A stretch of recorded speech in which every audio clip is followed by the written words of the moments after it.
১৯৭৮ সালের ২৭ অক্টোবর শহীদ প্রেসিডেন্ট জিয়াউর রহমানের হাত ধরে প্রতিষ্ঠিত হয় যুবদলের।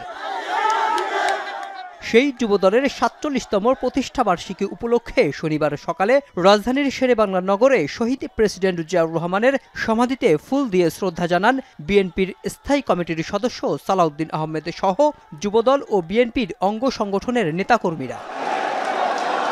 শ্রদ্ধা নিবেদন শেষে বিএনপির স্থায়ী কমিটির সদস্য সালাউদ্দিন আহমেদ বলেন, আন্দোলনের ধারাবাহিকতা রক্ষা করে ফ্যাসিবাদ বিরোধী সব শক্তিকে নিয়ে গঠন করা হবে বৃহত্তর রাজনৈতিক জোট। যাদের সাথে আমরা যুগপৎ আন্দোলন করেছি এবং অন্যান্য একটা বৃহৎ জোটের জন্য আমরা চিন্তা করছি, সবাইকে নিয়ে ঐক্যবদ্ধভাবে যাতে আমরা আগামীতে এই নির্বাচনে বৈতরণে পার হতে পারি। তবে জাতির মধ্যে ঐক্যটাই হচ্ছে আমাদের সবচেয়ে বড় শক্তি। সেই ঐক্য বজায় রাখার জন্য কেউ যাতে বিভেদের পথে না যায় সেই মেসেজটা আমরা দিচ্ছি।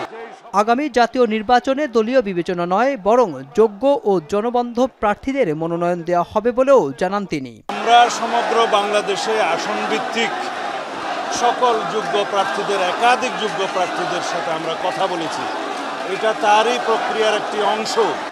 অনুষ্ঠানে সালাউদ্দিন আহমেদ বিভেদ ভুলে ঐক্যবদ্ধ থেকে জাতীয় স্বার্থে সবাইকে একসাথে কাজ করার আহ্বান জানান।